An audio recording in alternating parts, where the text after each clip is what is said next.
The epidermis is the outermost layer of your skin. So if you look down at your skin right now, what you're seeing is the epidermis. And there are several different types of cells that we can find in the epidermis. The first are stem cells. So stem cells are going to be only in this basal layer, the stratum basale, and these are reproductive cells. So these are going to give rise to the new cells inside of the skin. This is the only place where our skin cells reproduce, is in the bottom layer. The second type of cells all are called keratinocytes. So we've got keratinocytes in most of the layers of the cells. Down here, they're alive because they still have their nucleus and they're still functioning. All of the rest of these cells are also called keratinocytes, but after a certain point, these cells actually die to create this really tight waterproof layer of skin on the outside of our body. We have melanocytes. These are found down here in the stratum basale, the bottom layer, and these are our pigment cells. So these are going to produce the pigment melanin that's going to give the skin its color. The more melanocytes, the darker the skin typically is. We have tactile cells. So tactile cells are going to be right here. These look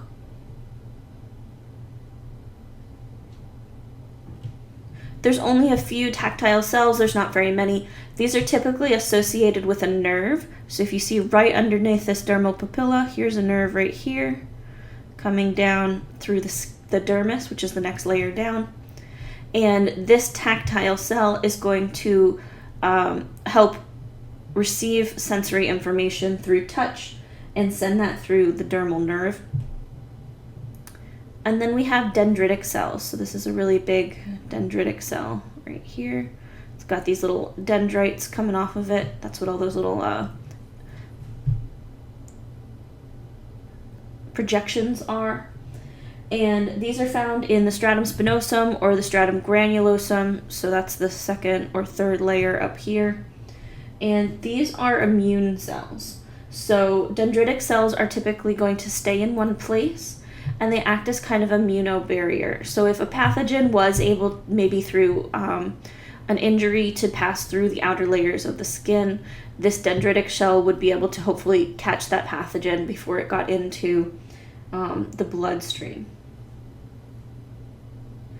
These dendritic cells can also set off an alert. So if a pathogen does get in, they can alert the rest of the immune system that there's some kind of invader here, and they can start an immunoresponse. The epidermis can be divided into 5 layers.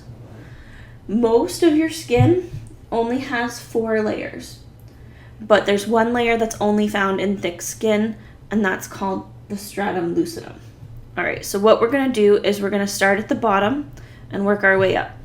So the first layer is called the stratum basale. This right here is the intersection of the epidermis and the dermis. So this is the very bottom of the epidermis where my red line is. The stratum basale is 1 cell layer thick, but it's a wavy cell layer. So you can see it kind of goes up and down right here, like that. So the stratum basale is sometimes called the stratum germinativum, if you see it, like if you're looking online. This is where the new cells come into place. This is where we have stem cells. These are the cells that are sitting on the basement membrane right here below this layer. The second layer up is called the stratum spinosum, and that's going to come from the stratum basale all the way up here. In thin skin, the thickest layer is the stratum spinosus. Spinosum is the thickest. The word spinosum comes from the word spine, and it's because when you look under the microscope, there's all these little spines that appear to be connecting all of these cells together. And so the first people who named this thought that this looked spiny, and so this was named spinosum. These spines are actually desmosomes, which are those kind of Velcro-like attachments that cause the cells to adhere to each other. What happens is during fixation for a microscope slide, these cells actually shrink in size, and so it creates these little micro gaps between each of the cells, but you can still see the desmosome connections. The third layer up is called the stratum granulosum, and this is going to be granules. So this is named because inside of here, you can see these dark purple cells have all these little dots, these granules. And the stratum granulosum is about 3 to 5 layers of very flat cells. At this point, the cells are very squamous. These stain very dark because of the granules inside of them. And this is the cell layer where cells go from living to dead. So this is when our cells are going to go from living, non-waterproof cells. We're going to go through the process of creating keratin, and they're going to become dead by the time they leave the stratum granulosum. This fourth layer, the stratum lucidium, is only found in thick skin. So in thick skin, we have the lucidium present. In thin skin, there is no lucidium. So the skin on the palms of your hands and the skin on the bottom of your feet is thick. It has a stratum lucidium. The skin on your face, your scalp, your armpits, your legs doesn't have a stratum lucidium because that's thin skin. And this is a fairly thin layer. You can see that it's only like this light pink part here, which is a little hard for me to trace. So this thin little area here. The last layer, everybody has this, is the stratum corneum. So if you look at yourself, this is what you're looking at now. And this is all, again, dead skin cells. In thick skin, the stratum corneum is the thickest layer. This is the layer of dead skins that slough off. So here you can see dead skin cells, which we call dander, and they are being exfoliated. And so this process of exfoliation is the sloughing off of those. So you need to make sure that you know all of these layers from deep to superficial, right? So deep is down here, superficial is up at the top, in order based on whether it's thin skin or thick skin. So a typical keratinocyte, which is a skin cell, lasts only about 30 to 40 days from when it's made in the stratum basale till it reaches the top and sloughs off or is exfoliated.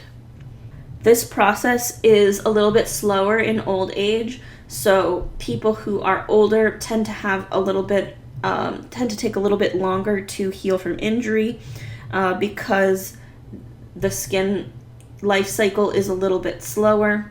The skin life cycle also speeds up whenever there is injury. So this can lead to something called a callus. So if you've ever done something repetitively, you'll find that sometimes your skin will blister and then eventually will form what's called callus. And the callus skin gets thicker because it is doing more mitosis to make up for the injury. Calluses are not permanent, so if you stop doing the repeated motion, the callus will go away, but it will take about 30 to 40 days after you stop for the callus to go away because the injury or whatever repeated motion is no longer stimulating mitosis anymore. The stratum granulosum is where cells become waterproofed. So they go through this process of several steps. So here's my stratum granulosum. So this is probably some thin skin because I only have 4 layers here. So I've got a corneum,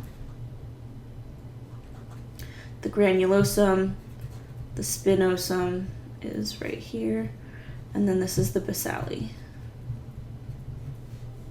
So inside of the stratum granulosum, this is where the cells become waterproof, and you can see these little keratin fibers are forming in these little bundles. And then eventually we start to form a tough layer of proteins kind of underneath the plasma membrane. These proteins are waterproof, so that's going to proof the cell from the water outside of it. Unfortunately, that also kills the cell because it cuts it off from its nutrient supplies.